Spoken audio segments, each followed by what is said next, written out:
Como que o cliente vai contratar uma consultoria? O que está na cabeça dele? Como é que é o processo de decisão ao se contratar uma consultoria? O tema desse vídeo vai ser falando com você que é consultora, você que é de agência. Eu vou dar 3 orientações que vão ajudar você a ter mais chances no processo comercial de venda da sua consultoria. Esse vídeo ele é complementar, como sempre é, a um post que eu fiz no blog. Entretanto, nessa semana, o post que eu fiz ele é direcionado para o cliente. Então lá no post eu dei 6 dicas para ele contratar um consultor, falando como que ele, como empresa, deve proceder, deve pensar e conduzir esse processo de licitação, de concorrência de um consultor até contratar um consultor.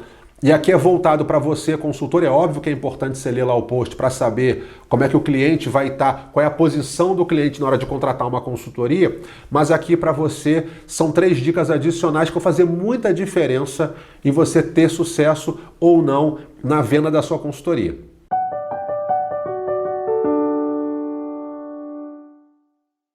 Nesses 3 passos, essas 3 dicas, né, não são passos que não são sequenciais, mas essas 3 dicas, todas elas vão aumentar em muito as suas probabilidades de ter sucesso na venda de consultoria. E você vai entender o porquê. Vamos começar com a primeira delas, não que seja a principal, mas a primeira delas. Normalmente, a consultoria não é a primeira alternativa prevista, pensada pelo cliente. Isso quer dizer o seguinte: o cliente, quando chega no consultor, ele já tentou outras soluções antes. Provavelmente ele tentou alguma coisa interna com alguém da equipe, tentou ou pensou em fazer, né? Com alguém da equipe, será que tem capacidade ou não tem? Contratamos alguém ou não? Não deu certo isso, vamos para uma segunda opção. Então é um terceiro, aí já é fora, um fornecedor. Esse fornecedor na área de marketing, por exemplo, comunicação, design, e-commerce, tantas outras, é uma agência. Então ele pode ter tentado também ouvir ou avaliado se valeria a pena trazer uma agência. Quando então ele chega à conclusão que poderia ser interessante ter um consultor e vai chamar você para conversar, ele já passou por outro espaço. É importante você saber isso, porque isso é algo positivo, eu acho, para o consultor, que o fato de você estar lá, a partida já tende a querer dizer o seguinte: olha, Nino, já tentei o que eu consegui, eu já pensei em várias alternativas e, infelizmente, cheguei aqui a um consultor e queria conversar com você. E por que esse infelizmente? Por que também que é um dos últimos momentos ele tentar uma consultoria? Porque a consultoria, já falamos em vários vídeos e posts isso, tem diversos estigmas.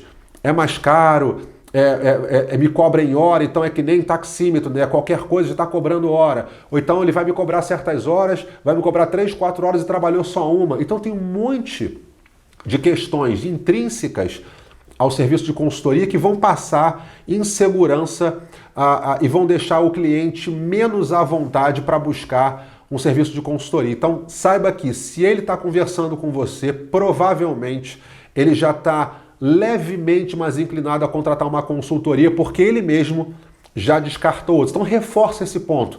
Reforça de maneira, às vezes, mais ou menos sutil, a depender de como é que for a sua conversa com ele, reforça que, de fato, que para o que ele precisa, uma consultoria, desde que seja verdade isso, para o que ele precisa, uma consultoria mais indicada. Ele vai ficar mais confortável e vai ter mais segurança e mais confiança em você. Então esse é o primeiro ponto. O segundo ponto é que o processo de compra de uma consultoria, ele é muito racional, bem como é praticamente qualquer processo de compra organizacional, particularmente compra de serviços caros, como a consultoria, que mexem tanto com a empresa, né? São muitas vezes trabalhos estruturais. Por conta disso, por não ser um processo, ou melhor, por ser um processo racional, esse cliente ele vai não só ele buscar argumentos racionais para te contratar ou não, como também possivelmente um colegiado, um grupo de pessoas vai fazer parte do processo de decisão.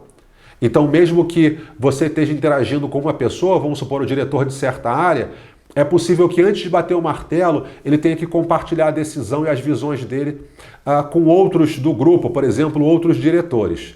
Sabendo disso, você consegue pelo menos 2 coisas. Um é descartar aquele discurso todo de ficar pensando em historinhas fantásticas, jornada de herói, trabalhar o lado emocional, aí falar coisa triste, aí pegar a pessoa por esse gancho de que ela vai ter o sucesso, vai emagrecer comendo pizza.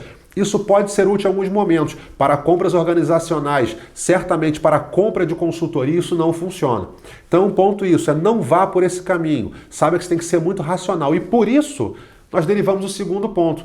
É importante que você esteja preparado a listar e compartilhar com ele uma série de argumentos racionais para comprar consultoria, e especificamente a sua consultoria, porque ele vai estar pensando daquela forma, buscando pensar daquela forma racional.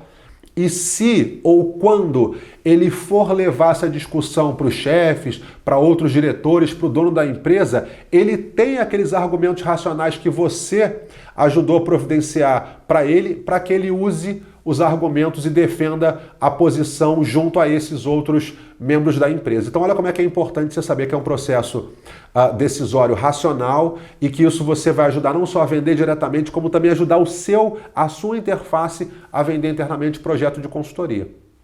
Terceiro ponto.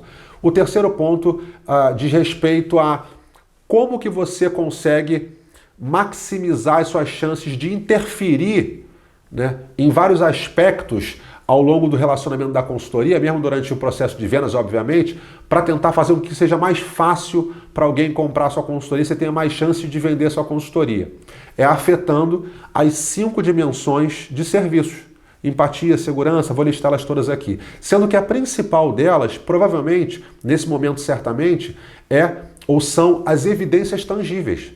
A consultoria é um serviço e, como tal, ela é extremamente intangível, abstrata, né? O que é consultoria, o que vai ser feito, como é que isso funciona, o que eu vou receber. Então eu preciso tangibilizar a consultoria para ficar mais palpável, mais fácil dele compreender o que é a consultoria, o que é a minha consultoria, o que eu vou fazer ao longo do tempo. Tá bem? Então agora um breve resumo para você. Esse vídeo, então, ele teve um complemento lá no post do blog, quando eu falo para o cliente, o que você tem que levar em consideração na hora de contratar um consultor. E agora eu estou falando com você que é consultor, você que é de agência, como que você consegue maximizar suas chances de vender seu serviço de consultoria. Então a primeira coisa delas é pensar, é lembrar que a consultoria não é a primeira solução buscada em geral. Tá? Ele vai passar por alguns processos e vai chegar a você. Então esse é o primeiro ponto. O segundo ponto é que o processo de compra de uma consultoria, o processo de compra normalmente de empresas, particularmente em serviços, ele tende a ser mais racional. E por ser mais racional, é importante que você ajude o cliente com argumentos racionais para ele e para ele usar internamente. E por fim, ao longo da consultoria como um todo, certamente nesse momento de venda, para você sempre melhorar as suas chances de ter sucesso, é influenciar ou utilizar da melhor forma as dimensões do serviço, particularmente, mas não só as evidências tangíveis. A consultoria muito intangível, muito abstrata, gera muitos riscos percebidos, muita insegurança. Eu tenho que tentar tangibilizar isso para minimizar os riscos percebidos e minimizar a sensação de insegurança, inclusive ajudando ele a pensar de maneira mais racional. Tá bom? Se você gostou, sabe que eu tenho um monte de conteúdo, muito vídeo, muito post, toda semana tem alguma coisa nova, tem entrevista no canal, tem palestra inteira, tem material gratuito, então curte, comenta, bom e ruim, eu vou ficar super feliz, responda todos os comentários, compartilha, manda para amigo se você achar interessante. É sempre um prazer e até a semana que vem. Obrigado.